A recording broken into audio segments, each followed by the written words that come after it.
La Deporteca Nocturna, con Natalia Freire.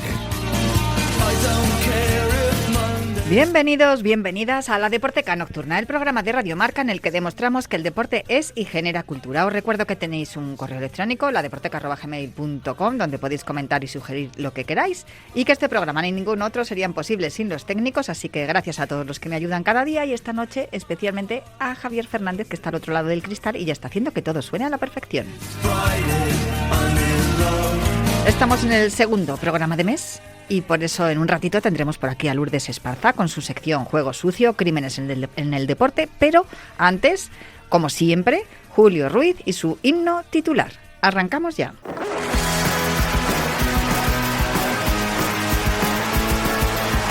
Himno titular, con Julio Ruiz. No me gusta que me guste el fútbol, pero ¿qué le voy a hacer? Venga Lopetegui, sonríe, Florentino paga bien, dando pena. Llega el momento de cada semana para poder disfrutar de esa ligazón que hace Julio Ruiz con la música. Muy buenas, Julio, ¿cómo estás? Hola, ¿qué tal? ¿Cómo estamos? Oye, que no se me olvide recordar que además de estas intervenciones que tienes aquí en Himno Titular en La Deporteca, tienes un podcast que se llama Todos los discos son grandes y que sale también cada semana. Sí, un podcast que ya nos andamos por el capítulo 170 y tantos, y que también aprovecho a quienes estén escuchando ahora La Deporteca, Himno Titular, que habrá un mínimo parón, no habrá programa en la semana de Nochebuena y no habrá programa en la semana de Nochevieja. A mí me viene fenomenal porque como llevo un pelín de retraso, así me pongo al día.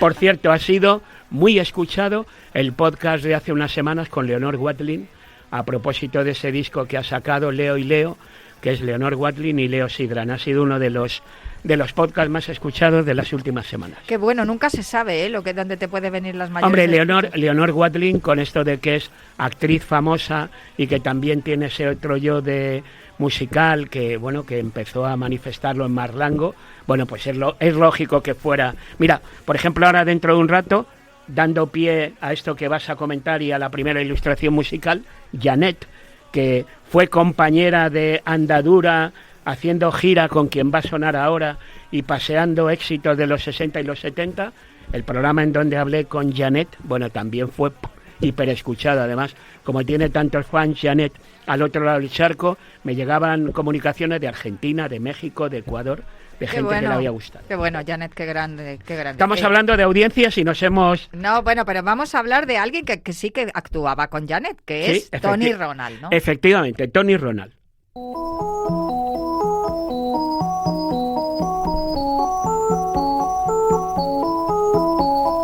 Solo en mi cuarto, en un rincón, apurando un vaso y una ilusión. Cuántas horas me paso sin nada más que recordando su forma de amar.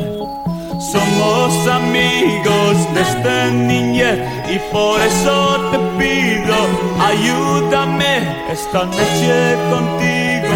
Voy a salir, rey de este mundo me quiero sentir. He de olvidarme de aquel fracaso, Help, ayúdame, en tu amistad he puesto toda mi fe. Help, ayúdame, y tiéndeme la mano de un hermano. Help, ayúdame, en tu amistad he puesto toda mi fe. Help, ayúdame, y tiéndeme la mano de un hermano. Ahora mismo tiene el programa de Vicente Ortega, o sea, esto es muy de Vicente Ortega, o sea, está claro. Que es muy de oldies y muy de música sesentera y setentera. Le encanta, además utiliza muchísimas veces canciones de estas décadas. Sí. Para ilustrar también sus entrevistas y sus reportajes y tal, y es muy divertido. Bueno, esta canción, yo creo que este estribillo que acabamos de escuchar de Tony Ronald, el Help, Ayúdame, es de lo más escuchado de esa época. No, fue el gran... Luego tuvo otra canción también de éxito, pero en mucho ni mucho menos comparable con este Help. Tony Ronald, de Países Bajos, este hit es del año 1971, o sea que nos hemos ido hacia atrás 5 décadas y media, falleció en el año 2013 y hoy en clave blaugrana, que de ello va la sección hoy de himno titular. ¿Tú te acuerdas porque en ese programa de televisión española que se llama Viaje al centro de la tele, sí, que por cierto el responsable Pedro, si nos está escuchando un saludo, pues claro, aparece un montón de material de la época heroica de la tele, y en aquellos programas musicales o de variedades en blanco y negro, que además el responsable era Valerio Lázaro, pues en uno de ellos aparecía cantando su tema Tony Ronald, y llevaba una camiseta azulgrana, bueno, no se veía que era azulgrana porque era en blanco y negro, con el 9 a la espalda. Ah, qué bueno. Entonces todavía no había nombres de los jugadores, pero claro, era un superfan de Johan Cruyff, además de Países Bajos, claro, pues era paisano, o sea que aparecía en el playback con la camiseta del Barça y con el número 9 a la espalda. ¡Qué bueno! Oye, lo desconocía por completo, o sea que era fan de Johan Claro, Cruyff claro. y del Barça por defecto, claro. Claro, lógicamente. Bueno, pues me quedo con esta y vamos a por la siguiente, que la siguiente ya me contarás. Clap Your Hands, Say Yeah, Is This Love es la canción.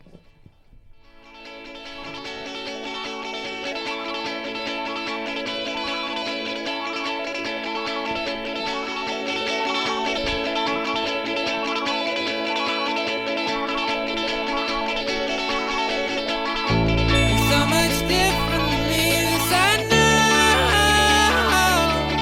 And I'm only enemy, pain is all that I can see. I see you're climbing a tree, and I know that it's easier to put your body in the hand than the ground. Is this love? Yes, it's love. No, it's love. Yes, it's love. Yes, it's love. No, it's love. Yes, it's love. Yes, it's love. Yes, it's love. No, it's love. Yes, it's love. No, it's love. Nos hemos ido del programa de Vicente Ortega al de David Sánchez, porque a David Sánchez le gusta mucho este estilo musical, le gusta bastante. No sé si tienen su pauta musical, donde tiene toda la lista de canciones, este grupo, A Clap Your Hands, Say Yeah. Sí, bueno, este sigue siendo el gran éxito de esta banda de Brooklyn, de su álbum de 2005. De hecho, han estado haciendo gira por ese debut, ese primer álbum de Clap Your Hands, Say Yeah, que ha cumplido 20 años. De hecho, aquí en Madrid, en la Sala Lula, que está ahí en la Gran Vía, en la acera de la derecha, según bajas hacia la Plaza España, es una sala que tenía antes otra inclinación y que ahora es musical. Estuvieron tocando Clap Your Hands, Say Yeah como parte de su gira por aquí. Y cuando acabó el concierto, pues me fui a saludar a su líder, el jefe, Alec Onsworth, y estuvimos hablando de fútbol. Estuvimos hablando de fútbol porque él es absolutamente futbolero, y si hemos puesto antes a Tony Ronald, ¿de qué equipo es? Del Barça. Del Barça, Claro.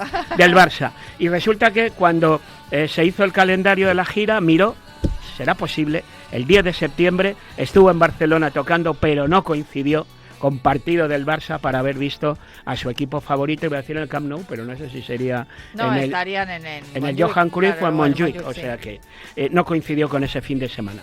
Que por cierto, yo cuando estuve hablando con él, ¿y tú, Julio, de qué equipo eres? Que ya no me acuerdo. Y hombre, del Athletic. Y me dice, Cholo Simeone, y me puso un poco cara de...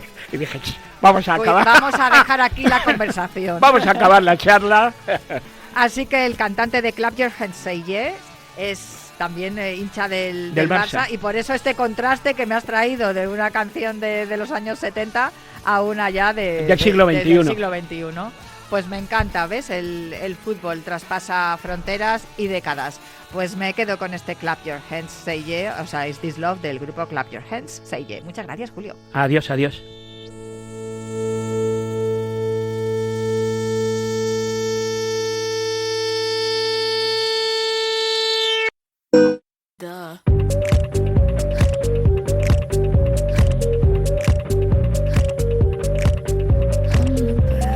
Juego sucio. Crímenes en el deporte por Lourdes Esparza.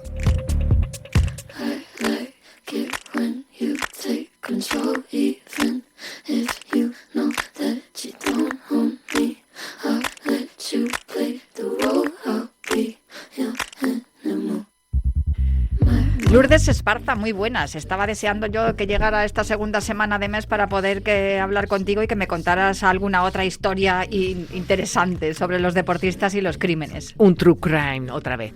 Pues yo también estaba deseando que llegara el día y aquí tenemos a nuestro protagonista de esta semana. Sí que hemos hablado de un futbolista, hemos hablado de un jugador de rugby, esta Sí. es la tercera entrega, había que hablar de baloncesto. Sí, Así que, tocaba ya ¿lo has hecho a baloncesto. propósito o no? ¿Vas a ir para ir Bueno. alternando ahí deportes? Sí, porque además en este caso los otros eran feminicidios y este no. Ah, bueno, Vamos a pues intercalar. menos, uno que... no está mal que de vez en cuando no sea la misma causa, ¿no? de la muerte, porque claro, estamos hablando de un crimen. Se produce un crimen, por lo que tengo entendido. Este crimen es diferente a los otros dos, no solamente porque no muere una mujer, sino que muere un hombre, pero también porque no tiene nada que ver, no hay una intencionalidad clara. No, ni es ni un crimen absurdo, totalmente.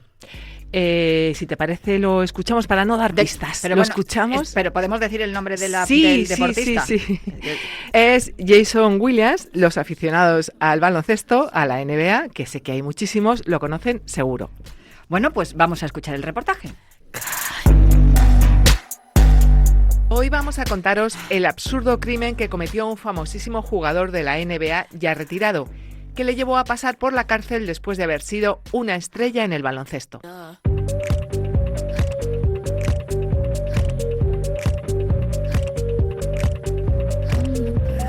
Juego sucio. Crímenes en el deporte por Lourdes Esparza. Era carismático, millonario y había sido uno de los reboteadores más dominantes de la NBA. Había firmado un contrato de 90 millones de dólares y tenía la vida resuelta tras su retirada. Pero una noche de San Valentín, un disparo lo cambió todo. Esta es la historia de Jason Williams, el All-Star que terminó tras las rejas. Look, if you had one shot, one opportunity to seize everything you ever wanted, one moment that you captured, just let it slip. Yo, his palms are sweaty, knees weak, arms are heavy. Jason Williams nació en Ritter, Carolina del Sur, el 22 de febrero de 1968. Sus 2 metros 5 centímetros de altura le predisponían a dedicarse al baloncesto, donde jugó en la posición de ala pívot. Empezó en la Universidad de St. John's, donde jugó 3 temporadas. En 1989 ganó con su equipo el National Invitation Tournament, siendo elegido mejor jugador del torneo.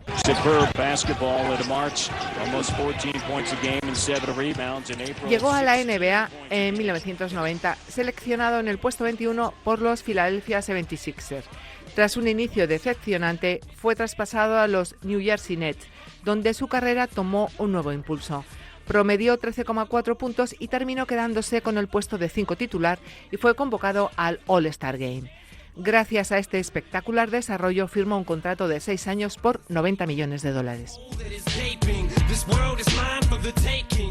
Pero en abril de 1999, la carrera de Williams llegó a un final abrupto después de romperse la pierna derecha en una colisión con su compañero de equipo Stephen Marbury en un partido contra los Atlanta Hawks.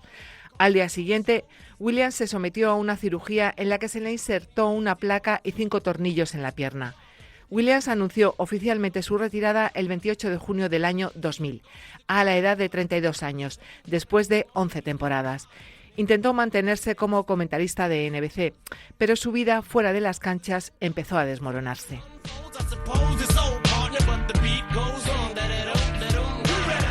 En su familia siempre habían tenido dificultades. Provenía de un matrimonio mixto. Su madre era blanca y su padre negro. Se crió en Nueva York en una zona degradada del Lower East Side. Tenía 2 hermanas mayores del anterior matrimonio de su madre, a quienes estaba muy unido. Pero la desgracia se apoderó de la familia cuando, siendo aún un adolescente, murieron de sida con pocos años de diferencia. Él se tuvo que hacer cargo de 2 sobrinos pequeños mientras estaba en la universidad. Esa fue una época complicada, de la que le salvó el deporte, aunque anteriormente había tenido varios roces con la ley.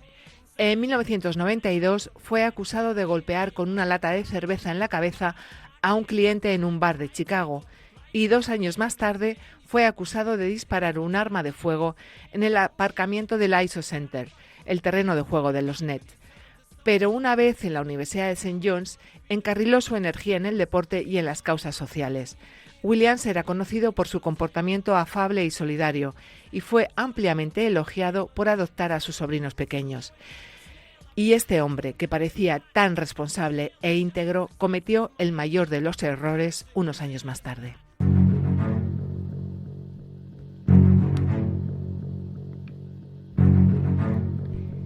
El 14 de febrero de 2002, Jason había invitado a algunos amigos, algunos de ellos jugadores de baloncesto de los Harlem Globetrotters, a cenar a un restaurante cerca de su casa, una finca de 65 acres en Alexandria Township, Nueva Jersey.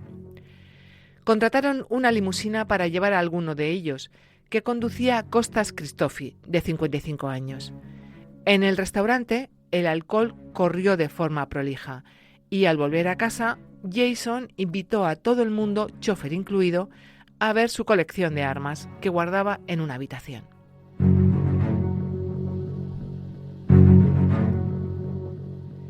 Al manipular una escopeta de caza Browning calibre 12 bajo los efectos del alcohol tomado durante la noche y parece ser que de forma accidental, Jason disparó a Christofi en el estómago, lo que le causó la muerte de forma inmediata.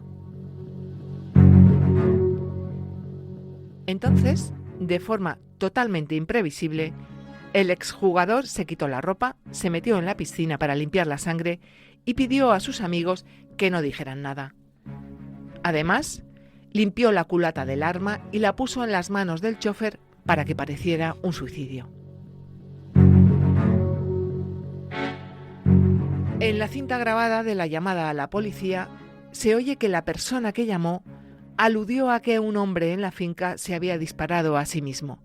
Y eso es lo que los testigos le dijeron a la policía cuando llegaron a la casa. Sin embargo, la historia cambió enseguida y los testigos comenzaron a revelar que en realidad era Williams quien había estado sosteniendo el arma. Williams fue acusado de homicidio agravado y manipulación de testigos y pruebas, entre otros cargos. El 30 de abril de 2004, después de un juicio de 3 meses, fue absuelto del cargo más grave, homicidio agravado, pero condenado por 4 cargos de encubrimiento.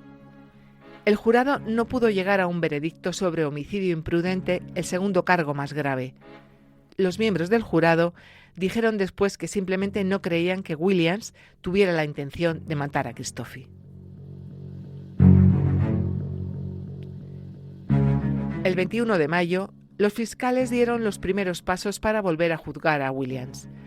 Después de varios años de demoras, en febrero de 2010 se declaró culpable de agresión agravada y fue sentenciado a 5 años de prisión. Fue puesto en libertad en abril de 2012, tras cumplir solamente 27 meses de condena y una compensación económica a la familia de Christofi de $2.750.000. En el juicio se dirigió a Andrea Adams, hermana de Christofi, y le dijo muy compungido: «No hay día en que me despierte y no sienta pena por lo que le hice al señor Christofi». Mientras que Adams escribió una carta que fue leída por un asistente del tribunal en la que manifestaba que el castigo no se correspondía con el crimen y habló de 8 años de agonía viendo a Jason Williams viviendo su vida y actuando como si nada hubiera pasado. Después de su liberación, intenta redimirse y para eso ha creado un programa de rehabilitación en Florida, el Rebound Institute, buscando ayudar a otros a superar sus adicciones.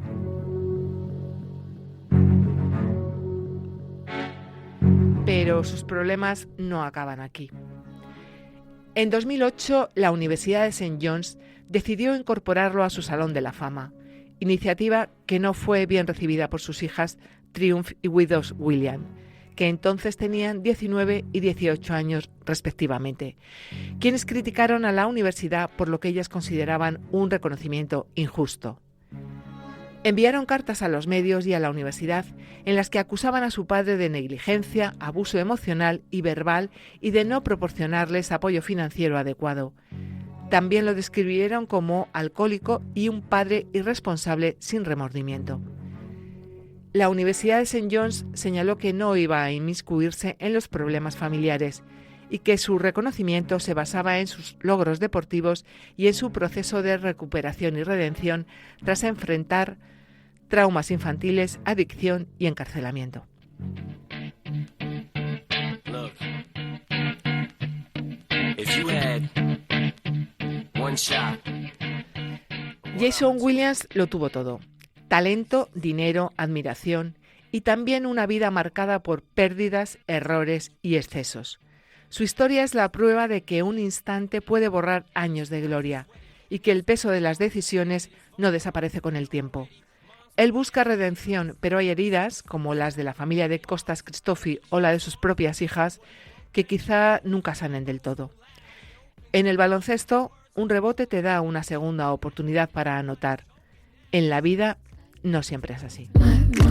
Me likes to sing along with me, but she won't sing the song if she reads all the lyrics. She'll pity the man I know. So you're a tough guy. Vaya historia, Lourdes. Sí. Impresionante sobre todo.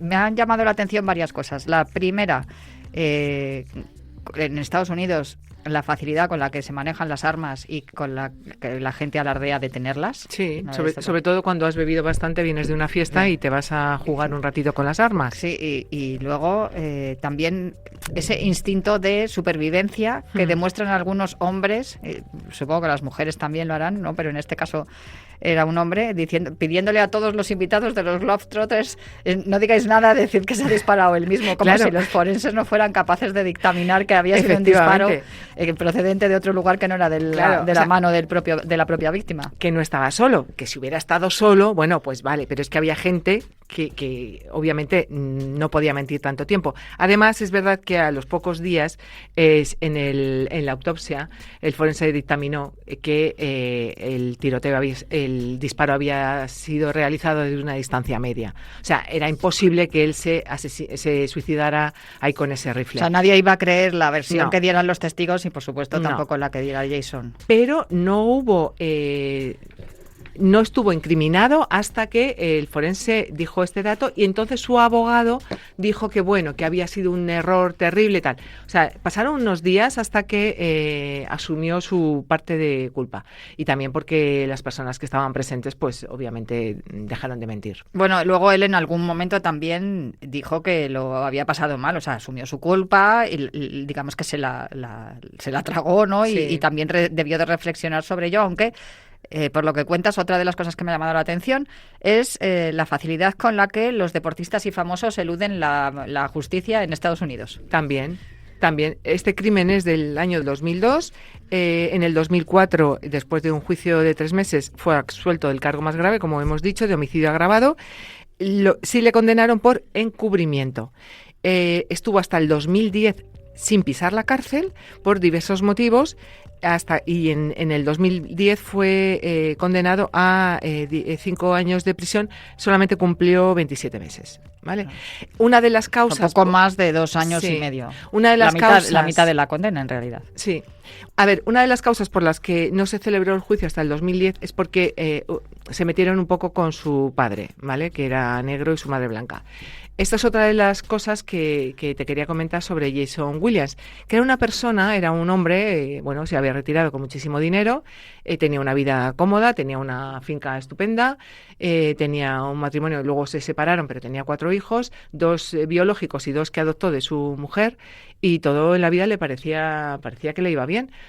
Pero es verdad que en su vida anterior, cuando era un chaval joven, tuvo bastantes problemas. Era una familia problemática, por ser de un matrimonio mixto. Sus hermanas mayores eran hijas de su madre. Tuvieron un terrible problema, o sea, una cosa muy terrible para la familia. Y es que eran los años donde empezaba el SIDA, el VIH. Entonces su hermana, de la manera más tonta, una de sus hermanas mayores, cuando él tenía 15 años, fue asaltada por un señor que le dio un montón de puñaladas para robarle $2.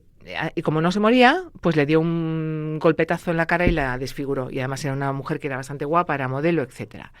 El caso es que pues necesitó un trasplante de sangre. Una transfusión de sangre, mucha sangre, y esa sangre estaba contaminada.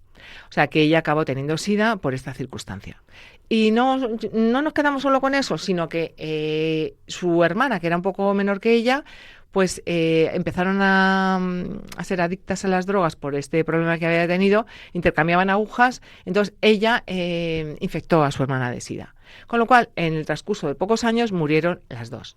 La mayor, Linda, fue una de las primeras mujeres que murió por VIH. Esto no quiere decir que ese trauma infantil que sufrió Jason Williams provocara que luego disparara accidentalmente al chofer, pero... No, pero fíjate, es curioso porque ellos tenían, sus hermanas tenían 2 niños pequeños y él los adoptó. Estando en la universidad se ocupó de ellos y cuando tuvo el primer contrato en la NBA los adoptó finalmente, o sea, los adoptó como hijos suyos. O sea, que era una persona muy responsable. A mí, escuchándote y habiendo escuchado el reportaje, me da la sensación de que él de alguna manera quería compensar ese acto horrible que sucedió, que fue además accidental, aunque luego pagara por ello, ¿no? Lo de disparar al chofer, que de alguna manera él quería compensar con la capacidad económica que él tenía y la fortaleza también que le da el ser un jugador de la NBA profesional, todo el mal que había podido causar, ¿no? Y lo reflejaba ahí con su familia. Bueno, pero todo esto de la familia fue anterior. Pero él sí que... Pues mira, mejor me lo pones. Claro. O sea, digamos que él no era mala persona. No, es que lo llega a decir en el juicio. Dice, es que yo no soy mala persona. Me he equivocado, pero no soy mala persona. O sea, tuvo un momento, pues de estos momentos en la vida, en los que actúas mal y te cambian la vida por completo. Y eso es lo que yo creo que yo le no pasó. creo que sea tampoco actuar mal. Yo creo, a ver, coger las armas habiendo pasado una cena y habiendo bebido mucho no me parece la mejor idea. Pero creo que es un error que se comete. O sea, que al final... Pero yo veo más el error... A ver, el asesinato es terrible, pero veo más el error en querer encubrirlo. Eso es, ahí sí. Ese sí es el problema. O sea, digamos que el verdadero crimen que ocurre aquí no es la muerte del chofer de los Globetrotters, sino el hecho de que él pretendiera en los minutos continuos ocultarlo. Claro. Ese es yo creo que es el crimen. Y es por lo que ¿Cómo se llamaba el chofer? Costas Christofis. Claro, es que estoy diciendo el chofer todo el rato y este hombre tenía Costas. hombre. No he encontrado mucho sobre él. Sí que era una persona rehabilitada. Había sido drogadicto y estaba en rehabilitación. Eso sí que lo he encontrado, pero nada más. Tenía 55 años y bueno, la familia pues se le indemnizó con 2 millones y pico de dólares. 2 millones y medio de dólares. Sí. Pero bueno, pues ya sabemos que el dinero obviamente no sustituye una vida humana. Bueno, Jason Williams ha escrito algunos libros contando esta historia, ¿verdad? Y algunas otras, y es interesante también leer esa versión y cómo de alguna manera también se arrepiente de todo lo ocurrido y de todo lo que hizo mal en su momento. Y ha creado un instituto en una fundación en California, la Rebound, donde lo que hacen es ayudar a la gente que ha tenido problemas pues a salir de esos problemas. Bueno, de alguna manera compensa aquel grave error, aquel crimen que nunca debió de suceder y que, por favor, la gente cuando beba que no coja armas. O sea, es importante esto, ya seas jugador de la NBA o seas una persona normal, no cojáis armas que pueden ocurrir accidentes. No, es muy llamativo lo de las armas, porque él no tenía un arma, tenía una habitación llena de armas, una colección de armas. Sí, lo dices en el reportaje. Pues Lourdes Esparza, un placer escucharte una vez más aquí en La Deporteca, y otro crimen interesante relacionado con los deportes que parece mentira, pero hay que ver cuántos hay. Sí. Hay un montón. Quedan más, quedan más. Bueno, pues en unas semanas te vuelves a pasar por aquí y nos vuelves a contar otra historia interesante. Muchísimas gracias, Lourdes. Pues ya lo habéis escuchado, Juego Sucio, Crímenes en el Deporte, con Lourdes Esparza. Yo me marcho ya, pero prometo volver la próxima semana con más literatura, cine, música y crímenes aquí en La Deporteca, en Radio Marca.